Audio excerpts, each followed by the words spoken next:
Welcome back to Families in Action right here on KHTS, AM 1220, your hometown station.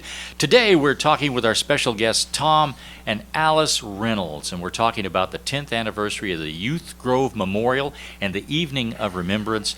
And Cary, before we went to the break, we were talking about what caused Tom and Alice to get such a passion for what they do. And we were talking about this tragic car accident that took the lives of two of their sons. Two, not just one, but two. But you haven't let that alone. What is the Youth Grove?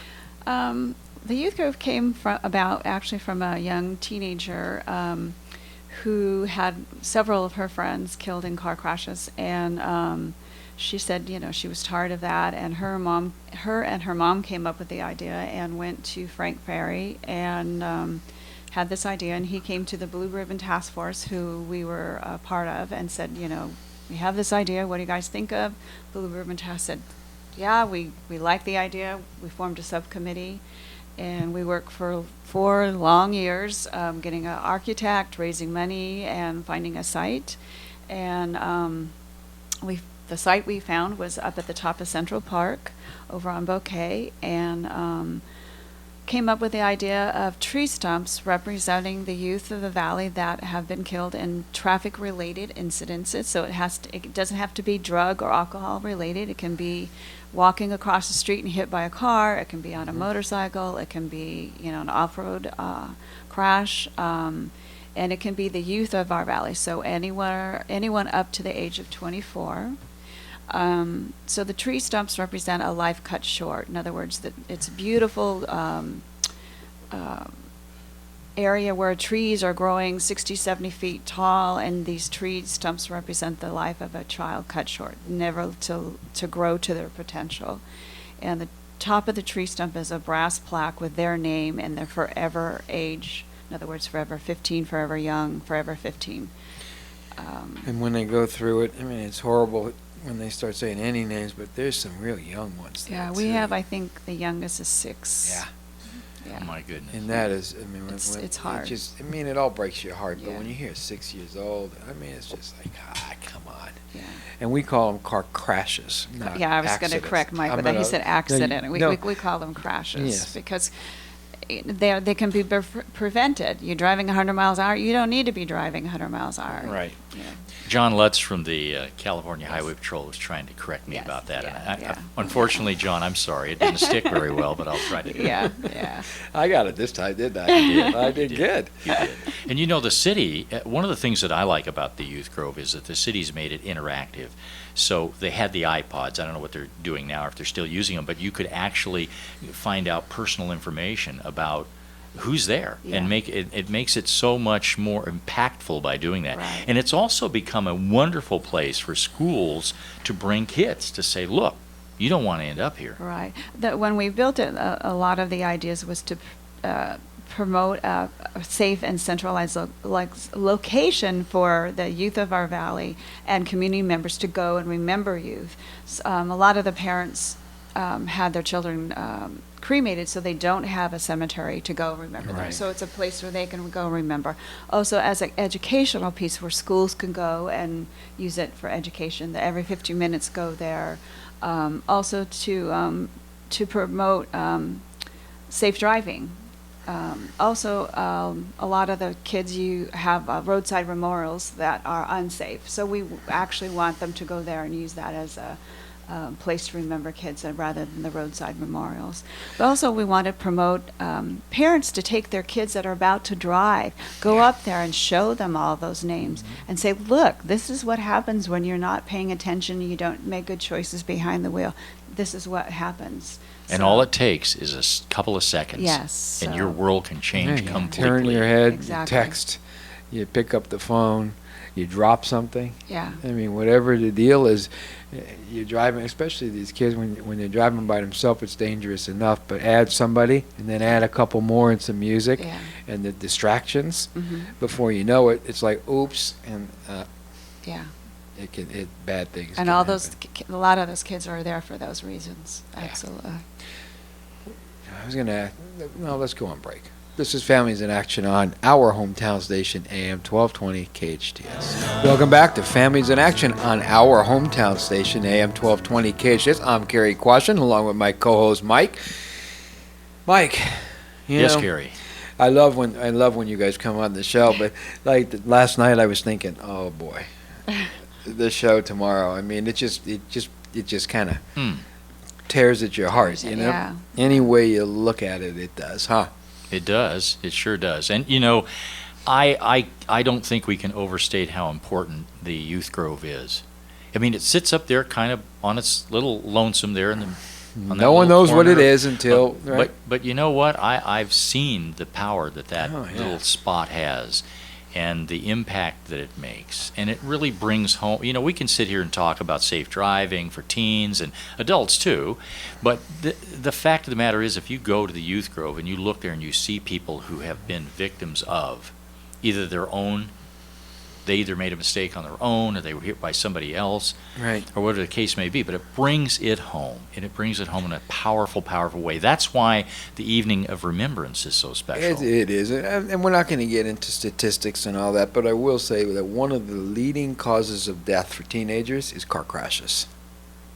And One of the leading causes of teenagers. and they represent a very small portion of people that are on the road. Right. And we talked with John Lutz of the California Highway Patrol a month ago or Yeah, so. he We was were here talking just a about month ago. this, Yeah. and they're not.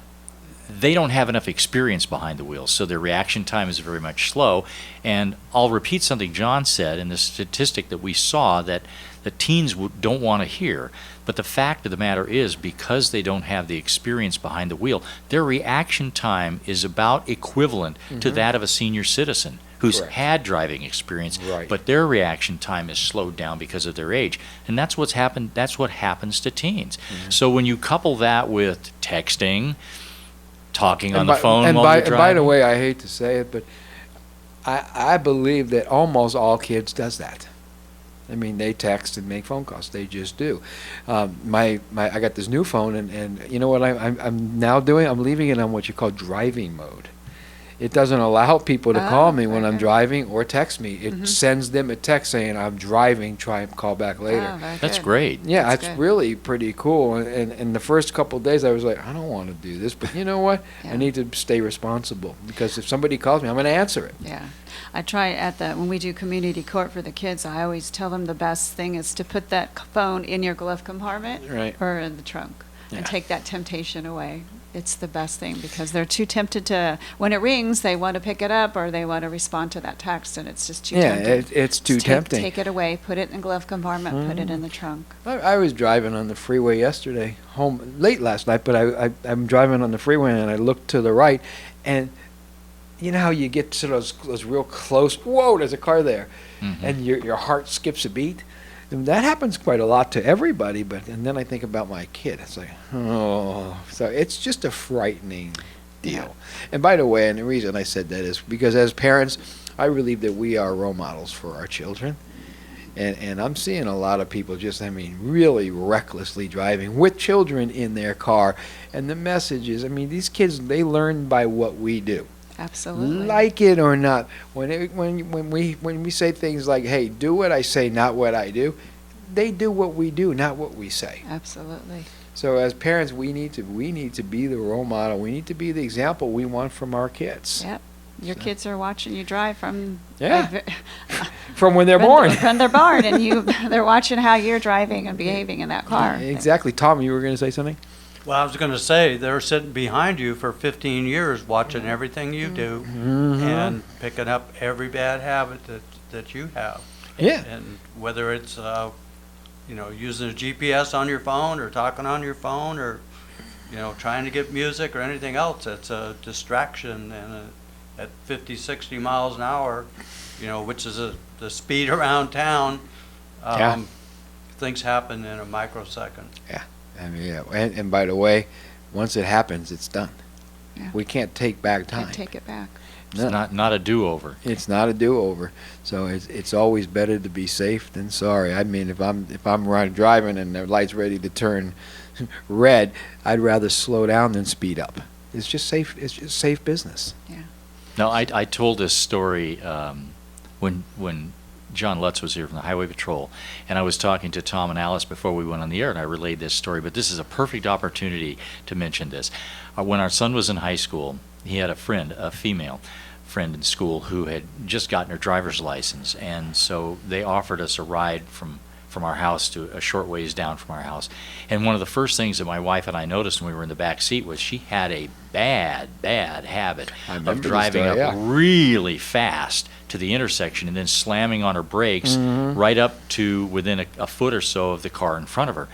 And my wife and I would have said, just let us out here, but we were there basically. When we got out, we said, we're not going to drive with her anymore. And so that evening we were talking to our son, and we said, that's a very, very bad habit that girl has. And my son said, oh, no, Dad, no, she's been driving and she's never had a problem. And I said, son, she's been driving 2 seconds. She just got her driver's license. This is a bad thing.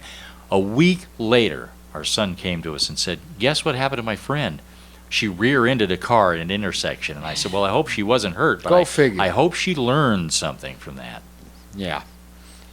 It's just, well, I don't know what to say, because I think I keep thinking about it, and kids out there driving cars is the most dangerous thing that they do. And it is the leading cause of death for children. So it's kind of one of those kind of things that, hey, parents, wake up. Make sure you have that conversation with your kid, and I'm also one of those too, that I believe every time our kids leave, give them a hug. Just period. Tell them you love them. Tell them you love them. Tell them you love them. Absolutely, because you never know when it's going to be the last time you say that. And take them to the Youth Grove. Yeah, absolutely. I'll tell you, I brought my children as they were growing up to that Youth Grove every year. Yeah. Every year they were with me. And they were just hanging out, and then I'm taking all of my treatment kids that I have in rehab, in the intensive outpatient programs. This is a real clear message for our children to be careful out there. That it makes it real. Yeah. It's tangible. Yeah, it's real stuff. Bad things happen to good people. They do. I used to tell my son every time they left the house, be careful. Yeah. Oh, Mom, I'll always be I'm always careful. But, they didn't have a choice. They were backseat passengers in that car, and they didn't have a choice of what happened to them. What happened? Somebody was driving really fast. I think we have to go on break, so why don't we come back and we'll deal with that. I'm sure our listeners and viewers are interested in hearing that. This is Families in Action on our hometown station, AM 1220 KHTS.